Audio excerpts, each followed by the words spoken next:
El informe editorial es un documento útil para el lector que desea conocer los puntos fuertes y débiles de su obra. En este nuevo episodio desarrollaremos este informe del lector beta.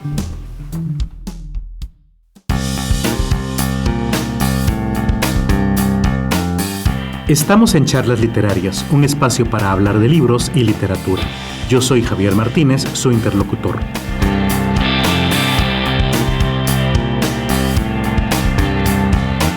Gracias a 1900 Radio en Línea, cada jueves se transmite este programa. Y cada viernes de charlas, gracias a la editorial Kazam A, encontrarán un nuevo episodio en su plataforma de podcast favorita.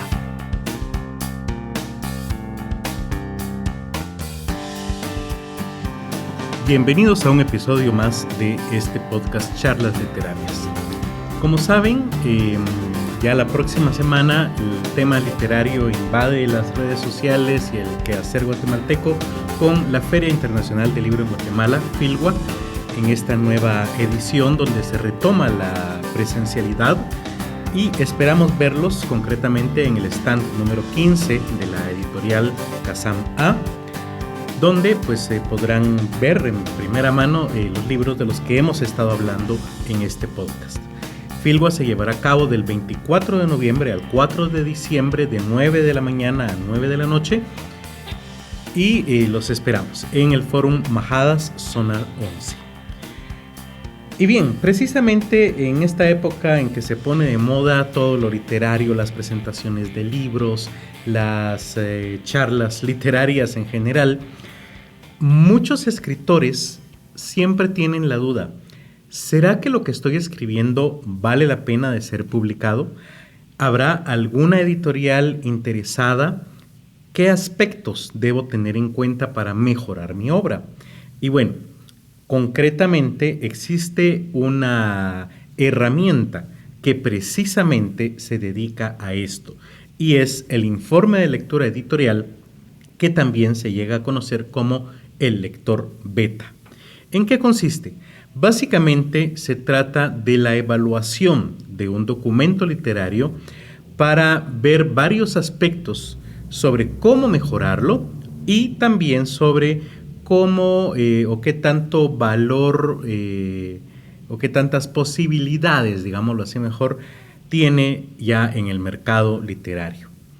En este caso les voy a hablar acerca del informe de lectura editorial, que es un servicio que presta la editorial Kazam A y que pueden contratarlo, pues obviamente al contactarlos a ellos por sus redes, por su WhatsApp, no sé, en distintas formas y vías de comunicación, y entonces pues les harán una cotización y el resultado es un documento PDF donde se desarrollan las siguientes características. Antes que nada, se debe tomar en cuenta que este tipo de informe trata de ser objetivo y de evaluar única y exclusivamente el texto. No se toma en cuenta las características del escritor, su ideología, si fuera el caso, no sé, algunas otras características, como por ejemplo muchas veces se opina que también la decisión editorial de publicar a alguien está relacionada con la cantidad de seguidores que tiene, y es cierto hasta cierto punto, al menos en la parte comercial, pero depende de cada editorial qué tanto peso le dan a ese aspecto o no. En fin, un informe de lectura editorial, al menos como se desarrollan en Kazam A, comienza con una ficha técnica. Por ejemplo, el primer dato que se desarrolla es el género al que pertenece. Por cierto, ya en este podcast hemos hablado de los distintos géneros que hay y les recuerdo que al menos en literatura los tres grandes géneros serían prosa, donde se encuentra todo lo que tiene forma de párrafo, ¿verdad? Los cuentos, las novelas, etcétera, la poesía y el drama, donde entra el teatro. Aquí hay una cuestión muy importante, porque muchas veces nos han llegado documentos que, por ejemplo, no encajan de entrada en el género para el cual está diseñada o están diseñadas las distintas colecciones.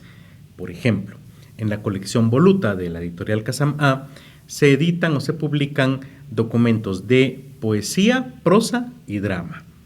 pero a veces nos llegan documentos de superación personal o desarrollo personal o de temas políticos que no encajan en esa colección. Habría que buscar si la editorial que a ustedes les interesa que los publiquen tienen una colección o se dedica a ese tipo de libros o no. Por ejemplo, muchas veces vi en Alfaguara que las personas llegaban esperando que los publicaran, cuando también esa colección, que pertenece a otra editorial, es exclusivamente literaria y llevaban libros como por ejemplo una autobiografía o una biografía histórica que no encajan definitivamente dentro de ese modelo editorial. Luego, siempre como parte de la ficha técnica, está la cantidad de palabras o la extensión de la obra. Diferentes editoriales pueden tomar esto en cuenta, por ejemplo, cantidad de palabras, cantidad de caracteres con o sin espacios en blanco, cantidad de páginas, etc.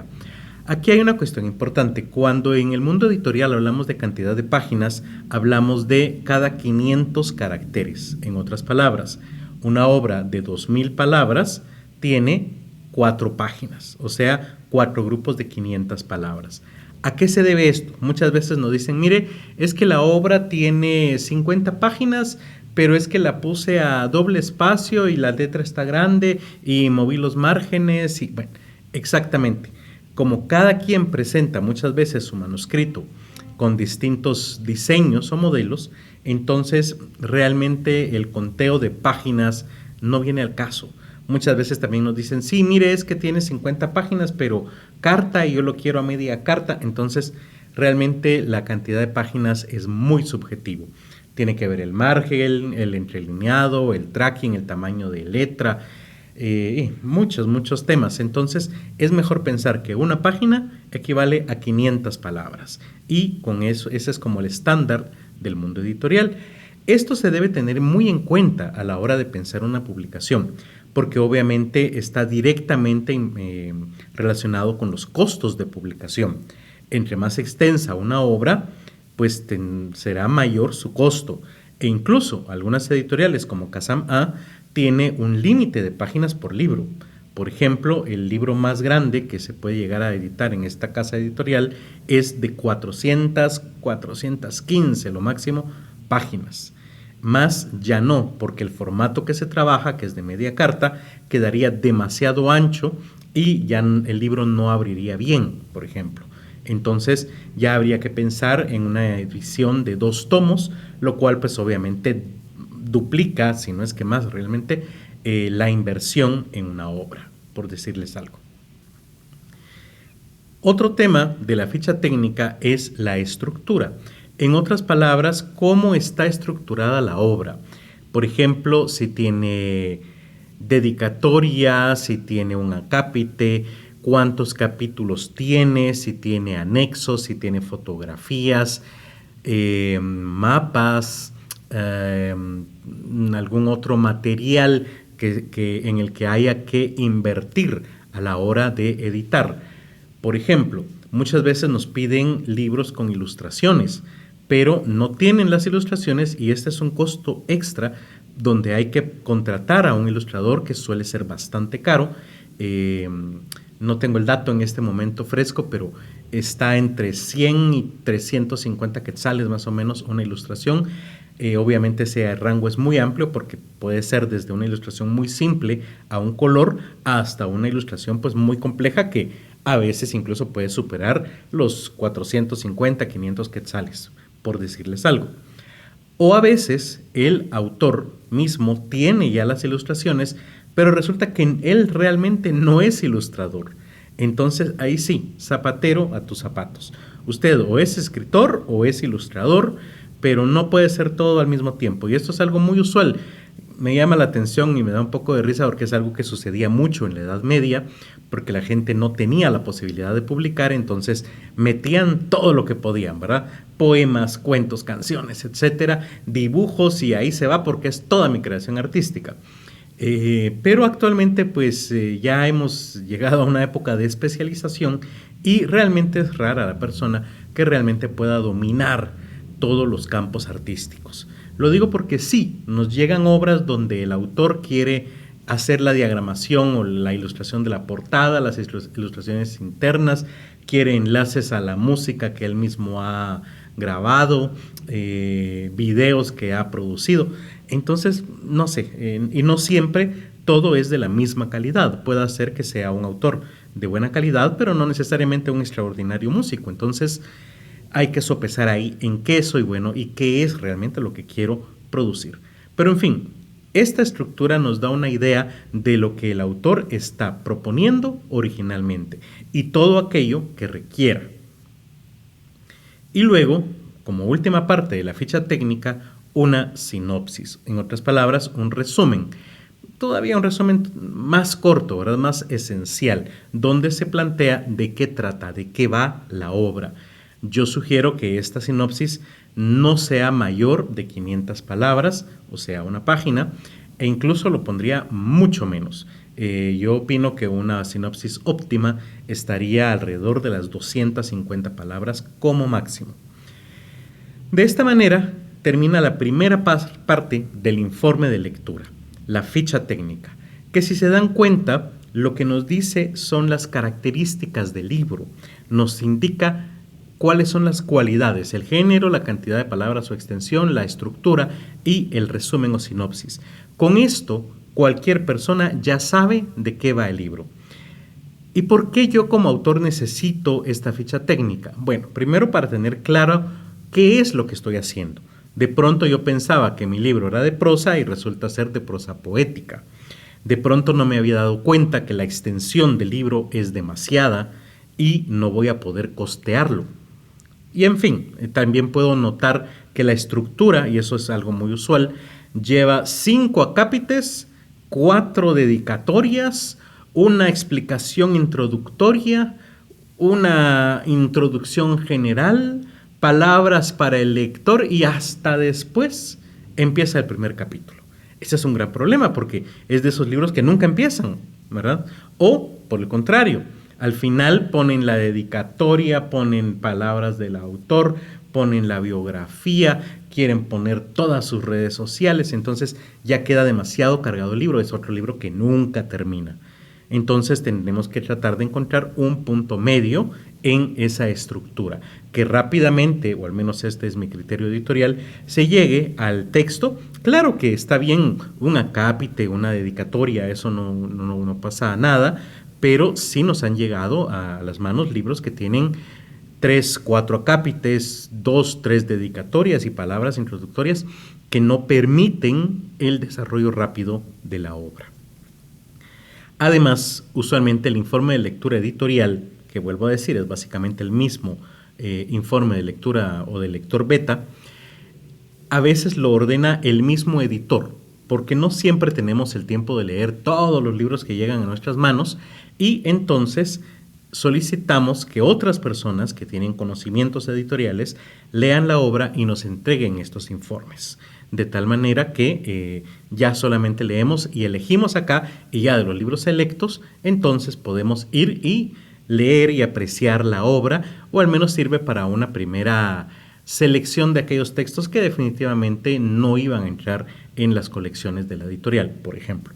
Por supuesto que aquellos que pintan bien y que parecen estar bien, los leemos y ya tenemos nosotros nuestro propio criterio sobre ellos, no solamente con el informe, pero el informe es un primer tamiz, digámoslo así, para que pasen las obras que valen la pena. El segundo elemento del informe editorial tiene que ver con los criterios literarios. En otras palabras, es aquí donde se evalúa la calidad de la obra.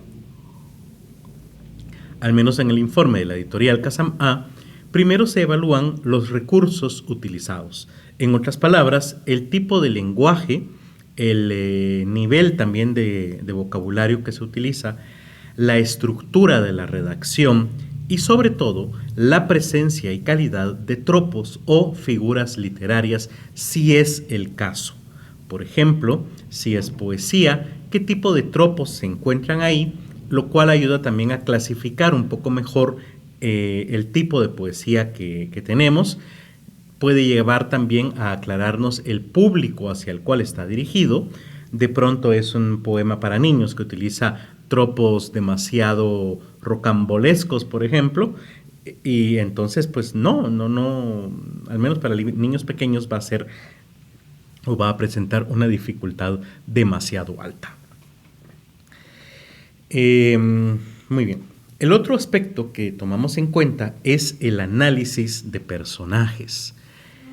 Podemos, no recuerdo en este momento si tenemos ya un podcast acerca de los tipos de personajes que existen. Voy a revisar y si no, de pronto en esta cuarta temporada podemos incluir todavía un podcast al respecto. Pero básicamente tenemos dos. Los personajes fijos que no cambian, no evolucionan, estáticos durante toda la obra, que usualmente caen en obras maniqueístas o maniqueas, donde el bueno es bueno y el malo es malo, y no hay razón para que sean, pero así son, o aquellas obras donde el personaje evoluciona y hay un cambio en su persona. Puede ser un personaje mucho más complejo también en comparación con el otro, que suele ser un personaje simple. También tenemos los personajes estereotípicos o arquetípicos o personajes atípicos dependiendo del tipo de obra. Puede ser también, en este caso, que se analicen los diferentes tipos de narradores, omnisciente, cámara, testigo, etc. Y esto nos ayuda también a tener una mejor característica de la obra. Cuidado aquí, no siempre las obras más complejas son las mejores. Recordemos que todo depende del objetivo de la obra. Si estamos hablando de una obra infantil o también otro tipo de obra, como por ejemplo una obra de desarrollo personal, una estructura simple, personajes simples y narradores simples, al final alcanzarán o permitirán alcanzar más fácilmente el objetivo de la obra que si nos vamos por la parte compleja. Otro aspecto dentro de los criterios literarios que se desarrolla es la coherencia y cohesión de la obra. En otras palabras, revisar que no haya agujeros en la trama, por ejemplo, o incoherencias de estilo.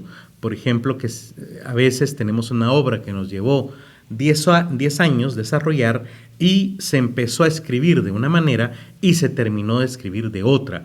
Por ejemplo, se nos olvida que el narrador era omnisciente y al final de la obra ya es otro tipo de narrador, o empezamos a tratar dos personajes que se hablan de usted y a la mitad de la obra se empiezan a tratar de vos sin que exista un argumento lógico para esto, por ejemplo, también. La coherencia, que no haya alguna laguna en la historia o personajes que aparecen mágicamente o soluciones también tipo Deus Ex Machina, ¿verdad? Que básicamente es que el autor se encuentra ante un dilema y entonces busca una salida rápida dada por intervención de los dioses o cuestiones del azar. Un ejemplo de esto podría ser, y tal vez es demasiado popular lo que voy a decir, pero se me fue la palabra. La Rosa de Guadalupe, ¿sí? Nos presenta problemas complejos a veces de la vida real, donde la única solución es la intervención de la Virgen, por ejemplo. Y entonces hay una solución mágica a un problema que en la vida real probablemente no haya tenido una solución tan positiva como la presentan. La Rosa de Guadalupe es un perfecto ejemplo del abuso del Deus Ex Machina, donde todo tiene una solución mágica, básicamente de un momento para otro, por intervención divina o del azar o de la suerte.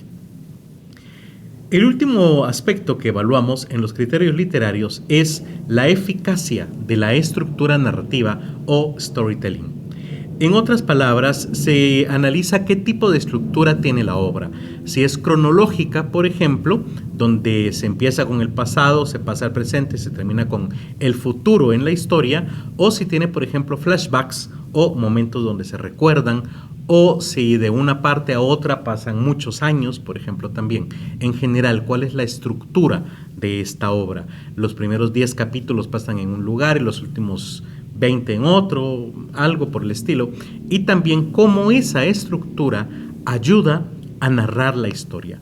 Por ejemplo, una estructura muy compleja, donde se me fue el nombre en este momento, no recuerdo si es... bueno, se me fue el nombre, pero donde nos cuentan el mismo suceso narrado desde diferentes puntos de vista, ¿verdad?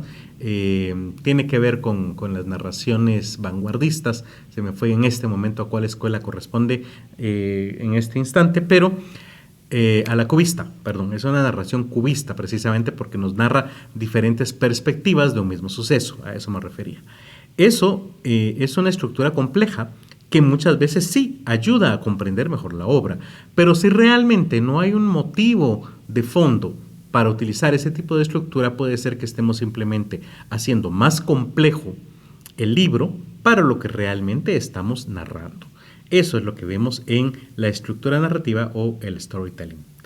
Y luego, otra sección, otro segmento, otra parte de este tipo de informe de lectura editorial es el que aborda los temas de criterios comerciales. El primer aspecto que se evalúa acá es el público objetivo.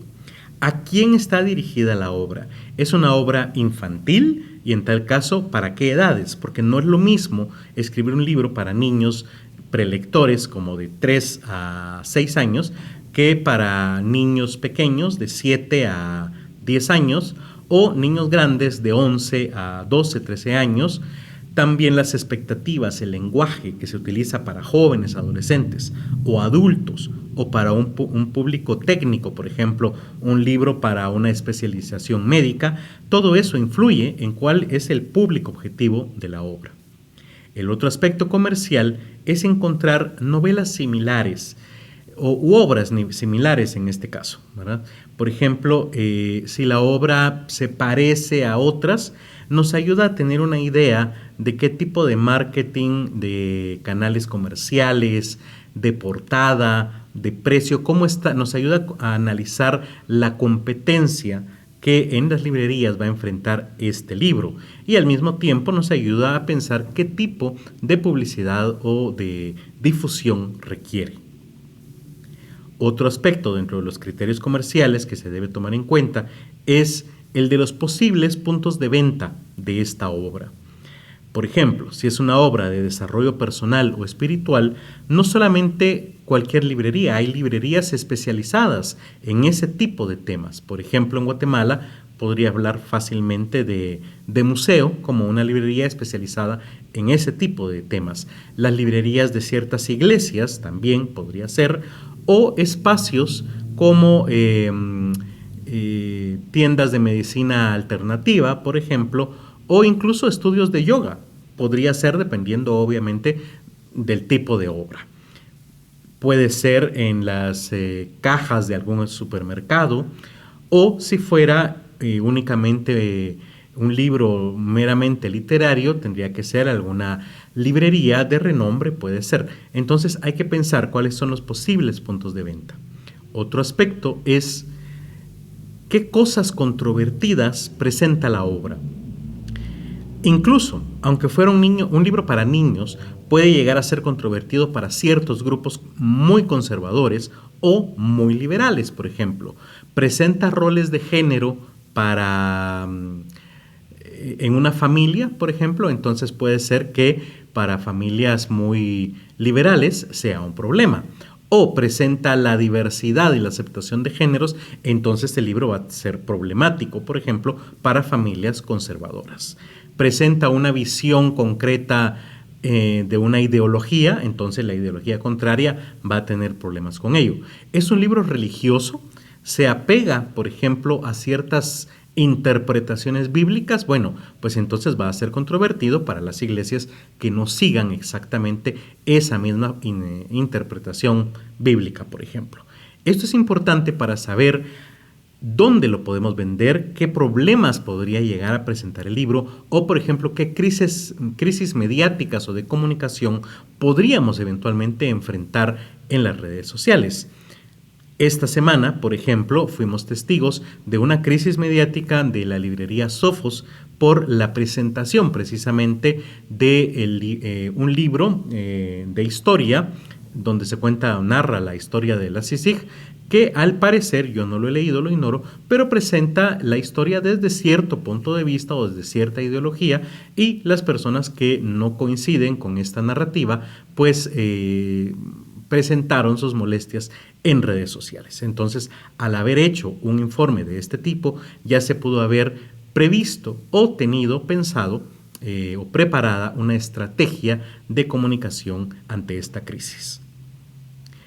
Otro aspecto dentro de los criterios comerciales son las sugerencias de mercadeo. Por ejemplo, el título ¿realmente atrae? ¿Realmente se comprende de lo que trata el libro o necesita un subtítulo que describa un poco más concreta, de forma más concreta, de qué trata? La portada destaca. Pensemos que nuestro libro no va a estar solo en una mesa, va a estar acompañado de muchos otros libros y seguramente de libros similares, porque en una librería lo van a ubicar dentro del género que corresponde. Entonces, la portada y el título llaman la atención. Ahí es donde les digo que muchas veces, por incluir la portada que diseñó el mismo escritor, se pierde un buen libro. Es una portada aburrida, es una portada interesante, nos presenta realmente algo que va a llamar la atención de los compradores, por ejemplo. Otras características a la hora de sugerencias de mercadeo, aquí sí entra, por ejemplo, la cantidad de seguidores que pueda tener un escritor para utilizar sus redes precisamente como medios de difusión, o si se necesitan hacer actividades como, por ejemplo, charlas, pláticas, etcétera, y en qué lugares también para apoyar el mercadeo o comercialización de esta obra. Y por último, dentro de la parte de aspectos o criterios comerciales está la sugerencia de precio y tiraje. Acá es un pequeño análisis de cómo va el mercado con libros similares. Por ejemplo, una novela que cueste más de 500 quetzales es una novela que realmente es cara y tendría que justificarse ese precio con un tiraje de alta calidad, por ejemplo, pastadura, hojas interiores de cierta calidad, o con un autor que sea muy cotizado. Si usted es un autor nuevo y su libro va a estar a 500 quetzales, es muy difícil que lo logre posicionar o vender. Incluso su familia o amigos que probablemente quisieran comprar una o dos copias para apoyarlo, van a verlo como una cuestión difícil. Mientras que su libro está entre 150 o menos quetzales, pues es más probable que tenga ventas en comparación del libro mucho más caro. Lo mismo con el tiraje. Entre más copias saque, más baratas salen, pero también se enfrenta usted a un problema de almacenamiento y también a un problema de inversión inicial.